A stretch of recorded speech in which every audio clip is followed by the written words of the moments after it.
네, 배가 고플 땐 밥을 먹어야 되는데요. 뉴스가 고플 때, 이슈가 고플 때는 이분을 만나야 됩니다. 정치를 잘 요리해 주실 셰프처럼 생기기도 하셨는데요.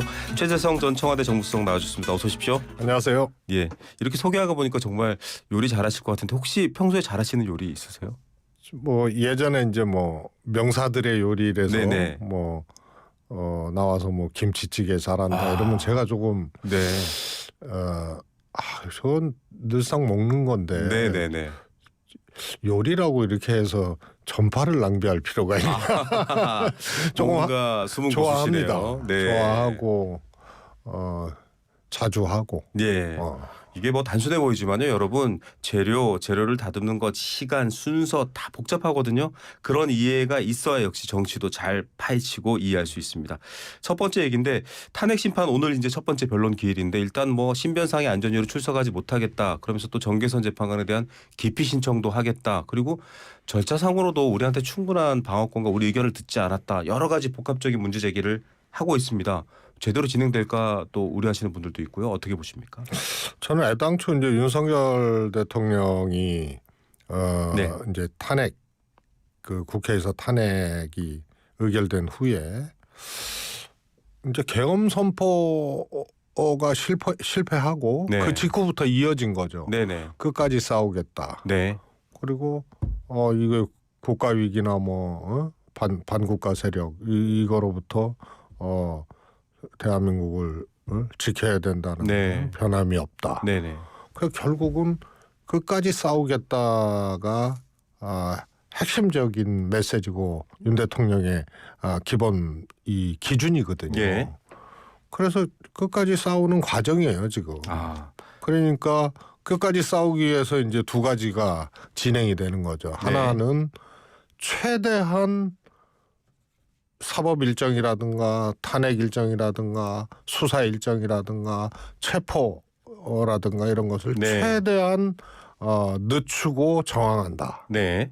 이게 이제 하나가 있고요. 네네.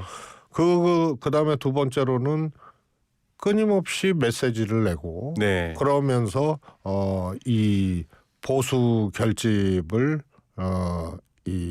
시도한다. 예. 그리고 일정 정도 지금 효과를 보고 있는 그런 거죠. 이 두 가지 기조가 계속 유지가 될 겁니다. 예, 윤 대통령의 메시지대로 사실은 지금 대응이 되고 있다. 이렇게 요약해 볼 수 있겠는데요.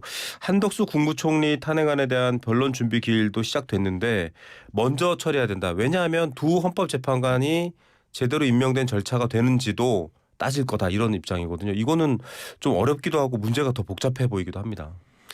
역시 그것도 뭐 윤 대통령하고 교감이 있었는지 모르지만 역시 이제 저항하고 지연하고 뭐 이런 거거든요.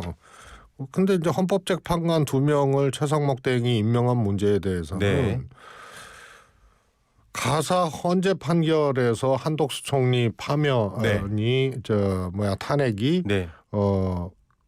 기각이 된다 하더라도 최상목 대행의 헌재 재판관 2명을 임명한 거는 유효한 거예요. 따져볼 문제가 아니에요. 왜냐하면 대행이 임명을 한 거니까.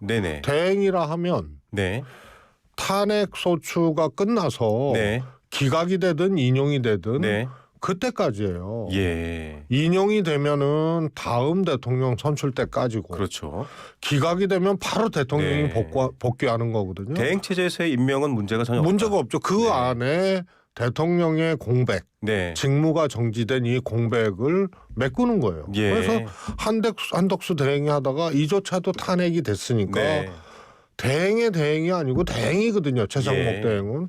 그래서 대행 기간에 이루어진 행위에 대해서는 따져볼 필요가 없는 거예요. 알겠습니다. 그래서 괜한 트집이죠. 예, 여기까지 사실은 윤 대통령이 대국민 담화라든지 혹은 체포영장 집행이 임박했을 때 1차 때 내놓은 메시지라든지 이런 것들과 일맥상통한다라는 얘기를 해주셨는데 청와대 정무수석으로 계셨잖아요. 저는 궁금한 게 보통 대통령의 메시지가 모호하지 않습니까? 확장성을 갖고 정치적으로 나를 지지하지 않는 세력까지도 좀 포용하는 메시지로서 내는데 선명하게 지지 세력을 향한 메시지를 내는 것, 이거는 역대 대통령들도 그런 메시지를 내지는 잘 않았던 것 같은데 어떻게 보세요? 이게 득이 되는지 실이 되는지 사실 지금 이제 대통령의 참모는 아니시지만 그런 방식의 메시지는 어떤 결과가 가져올 것이다. 좀 조언을 해주신다면. 이제 탄핵 이전까지 네네. 윤 대통령의 메시지와 네네. 탄핵 이후의 이제 메시지 네네. 요거를 보면은요. 탄핵 이전이나 이후나 비슷해요. 네. 그래서 탄핵되기 전에 그야말로 정상적으로 대통령으로서의 윤석열 대통령 이 메시지는 역대 어떤 대통령도 그렇게 하지 않았어요. 네. 그래서 이미 뭐 탄핵 이전부터도 뭐 자유대한민국 얘기하고 그거 좋단 말이에요. 그런데 반국가 세력 얘기하고 이미 그 전에도 그랬어요. 네네. 그리고 국민의원들한테 싸우라 그러고 네네. 그리고 야당에 대해서 대통령이 인정하지 않고 공격적이고 이런 것들이 쭉 돼왔기 때문에 정말 저래도 되나 이런 거였는데요. 탄핵 이후에는 더 심해졌죠. 왜냐하면은 공격적인 위치의 대통령에서 탄핵된 이후에는 수세적이고 이런 위치거든요. 여기서 계속 지지층의 결집을 유도하기 위한 그런 발언을 쏟아야만 여기서 윤석열 대통령의 나름의 탈출기라든가 이런 것들이 이루어질 수 있기 때문에 더 심해진 거죠. 그러나 탄핵 이전부터 윤 대통령은 역대 대통령 어디에서도 찾아볼 수 없는 그런 편협되고 한쪽을 배제하고 한쪽을 오히려 부추기고 싸우라 그러고 이런 이제 메시지로 일관해 왔던 분이죠.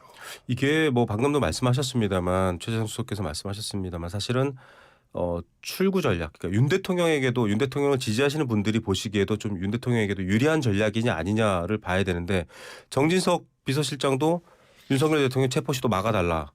자기 방어권 보장해달라. 차라리 제3의 장소나 방문 조사 이렇게 또 수정안도 내고 있습니다. 이제 이 지금 아주 무서운 아주 팽팽한 대치 전략을 세우고 그런 메시지를 내고 다시 또 이렇게 말을 했을 때 이게 수용이 될지도 좀 의문이고요. 말씀하신 것처럼 출구 전략이 있었던 거냐 이런 생각이 들거든요. 아니 지금은 출구 전략이라기보다 이제 이 상황에서 계엄, 탄핵 또 탄핵 소추, 별도의 또 수사 이런 상황에서 윤 대통령이 정치적으로 할 수 있는 거는 지지 세력을 결집시키는 거, 또 여론을 변화시키는 거 이거거든요. 근데 지지 세력 결집으로부터 여론 변화를 이제 추동을 해야 되는 그런 거기 때문에요. 이거는 뭐 사법적으로 해결된다, 뭐 탄핵이 뭐 기각된다 이런 의미가 아니고 정치적으로 이렇게 할 수밖에 없는 거예요. 근데 이게 맥히고 있거든요. 우선 보통 박근혜 대통령 탄핵 때하고 비교를 해보면 국민의힘이 똘똘 뭉쳐서 탄핵 지금 소추 중에 있는 그것도 계엄을 선포해서 국회 탄핵이 되고 소추 중에 있는 윤석열 대통령을 비호하고 있잖아요. 그리고 윤석열 대통령의 메시지나 생각 톤하고 똑같이 가고 있어요. 그렇죠. 그다음에 바깥에는 일종의 보수층의 결집이 어떤 이유에서든 일어나고 있는 것이 확인되고 있고 그러다 보니까 정치적으로는 윤석열 대통령의 메시지와 전략 이것에 적어도 여당과 그다음에 보수 세력에서는 뭐라 그럴까요? 따라가고 있다. 그걸로 뭉쳐지고 있다. 이렇게 이제 보여지기 때문에 전략적 측면에서만 보면 정치적 측면에서만 보면 윤 대통령의 저런 모습 저런 행태지만 성공하고 있다. 전략적으로는 윤 대통령의 전략이 성공하고 있는 상황이다라고 했는데 앞서 정진석 비서실장이 제3의 장소에서 방문하거나 조사하는 것도 검토 가능하다라고 했는데 대통령실은 비서실의 대국민 호소문은 우리랑 상의한 바가 없다. 이거는 좀 큰 엇박자인데요. 대통령 비서실인데 이런 상황이 생기는 이유는 뭘까요? 그냥 정진석 실장 개인의 의견일까요? 저는 뭐 이게 잘 조율되거나 뭐 이럴 수 있는 상황이 아니잖아요. 윤 대통령은 현재까지는 기조가 뭐 체포영장도 거부하는 이런 거고 그거 자체 과정 자체가 불법이라고 얘기를 하고 네. 있는 상황에서 어떤 방식으로 조사받겠다 이렇게 안 하고요. 만약에 가더라도 묵비권 하겠다. 네. 일체 진술하지 않겠다. 뭐 네. 이렇게 나오고 있는 거 아니에요? 네. 그래서 지금 상황에서 그게 뭐 정밀하게 조율돼서 네. 이렇게 할 수 없는 상황이죠. 정밀하게 서로 조율할 수 없는 상황이다 얘기해 주셨고 체포영장 집행 2차 집행 관련해서도 얘기해 보겠습니다. 청와대 계셨잖아요. 경호처라는 곳은 사실 경호처라는 이름만 알지 국민들이 상세히 몰랐거든요. 그런데 지금은 뭐 대테러 대응팀 무슨 팀 누구 부장 이렇게까지 경호처가 등장하고 경호처의 메시지가 나온 적도 없습니다. 지금 체포영장 강제 집행이 예고되기 때문에 벌어지는 일들인데 어떻게 보십니까 이 상황? 처음 있는 상황이니까요. 네. 처음 일어나는 일들, 처음 보는 장면들이 막 나오고 있어요. 네. 경호처가 그야말로 대통령을 경호하는 거 아니에요? 네. 그다음에 대통령과 뭐 가족, 네네 맞습니다. 경호하는 건데 대통령을 경호해야 된다는 이것으로부터 다른 상황들이 발생하지 않았었어요. 그동안. 예. 근데 대한민국의 사법기관에서 네. 수사기관에서 정상적으로 체포영장을 발부받아서 네. 대통령을 체포하러 가요. 예. 그러니까 경호처는 어떻게 해야 될 거냐. 요 기로에 쓰잖아요. 그러니까 경호처가 갈라질 수밖에 없어요. 그래서 경호처 수뇌부도 경찰에 출두한 자와 예. 출두하지 않은 자로 나눠지잖아요. 예. 그래서 그전 박정준 경호처장이라든가 출두했었죠. 이번 부장이나 네. 여기는 소위 이제 온건파라고 온건파. 얘기를 네. 하는 이분들은 출두를 해요. 네. 왜냐하면 사법 절차 네. 또 체포영장에 대해서 경호처가 대통령의 위해를 가하는 존재로 네. 그렇게 볼 수가 없잖아요. 예. 정상적인 법적 절차를 통해서 공수처나 체포하러 네, 경찰이 가는데 네. 그런데 이거를 막아야 된다? 여기에 대해서 이제 갈등이 있죠. 네. 정치적으로 해결을 해달라고 예. 박정준 경호처장은 그랬죠. 최성목 대행에게도 요청을 하고 했는데 안 되니까 출두를 하고 탈출을 한 거예요. 사임했죠. 네. 네. 그 다음에 강경파들은 네. 윤 대통령과 같이 일종의 이제 저항을 하고 있는 거예요. 네. 근데 누가 봐도 불법이거든요. 예. 이런 상황에서 중간 간부, 네. 밑에 경호처 요원까지 흔들리고 이견이 있고 입장이 갈라지고 하는 것은 당연한 거죠. 예. 그래서 초유의 장면들, 처음 보는 일들이 일어나고 있는 거예요. 그런 좀 불행이 될 수도 있는데요. 그런 충돌이 일어나지 말아야 된다라는 게 여야 국민들의 중론인데 이게 사실 풀 수 있는 건 윤석열 대통령 측이잖아요. 그렇게 충돌해도 된다라고 판단하고 있는 걸로 보십니까? 짧게 한마디만. 저는 윤 대통령이 뭐 다 얘기를 하지만 스스로 네. 걸어와서 네. 이런 절차에 응하는 것이 네. 해결책인데요. 윤 대통령 하나 때문에 경호처에 있는 사람들은 지금 지옥 같을 거 아니에요. 네.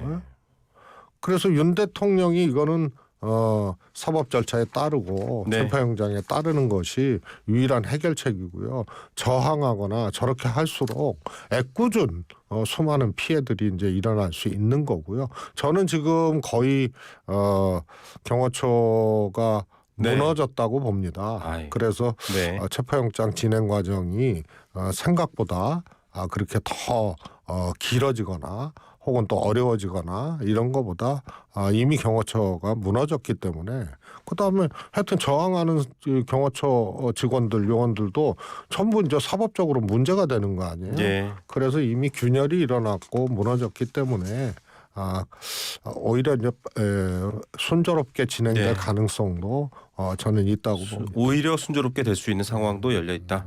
얘기해 주셨고요. 특검법은 이제 다시 또 수정 발의안이 됐잖아요. 지금 이제 16일 표결에 올 수도 있는데 대폭 양보했다라는 야당 입장과 달리 여당은 여전히 외환죄 안 돼, 수사범위 안 돼 이런 입장입니다. 어떻게 보십니까? 우선은요 두 가지 다 지적을 할 수밖에 없는데요. 네. 여당은 안 하겠다는 거거든요. 네, 네.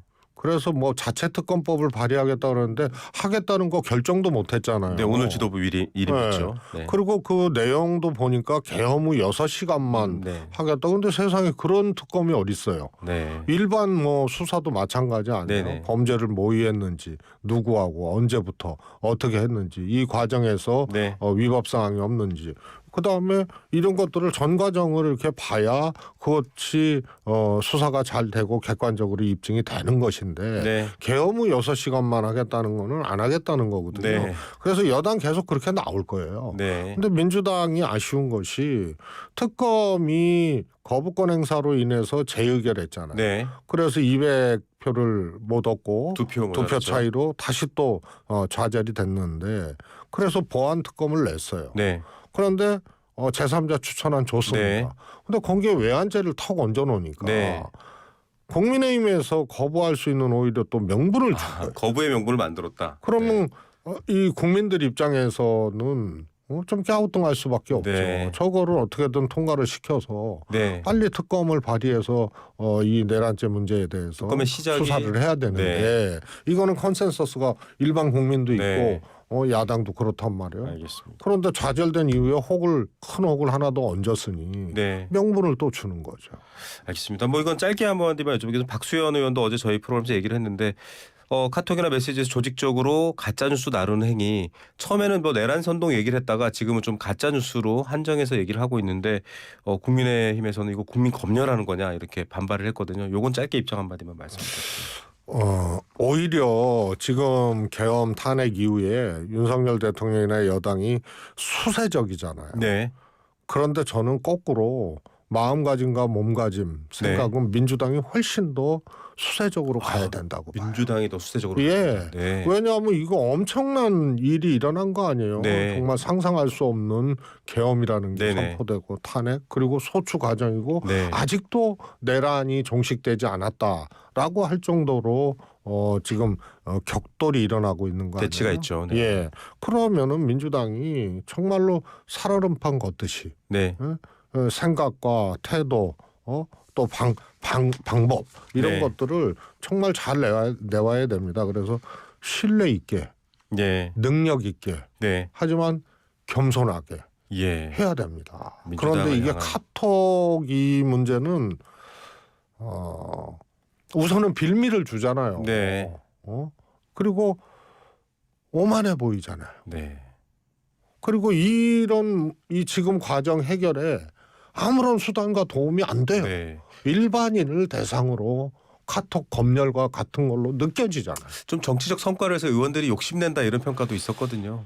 그게 잘못된 거죠. 그러니까 이런 엄청난 사안을 해결하고 돌파해야 될 야당 입장에서는 그래서 훨씬 더 진중하고 조심하고 낮추고 이렇게 해야 됩니다. 그러지 않으면은 이 장면이 뭘 의미를 하겠어요. 지금 상황이.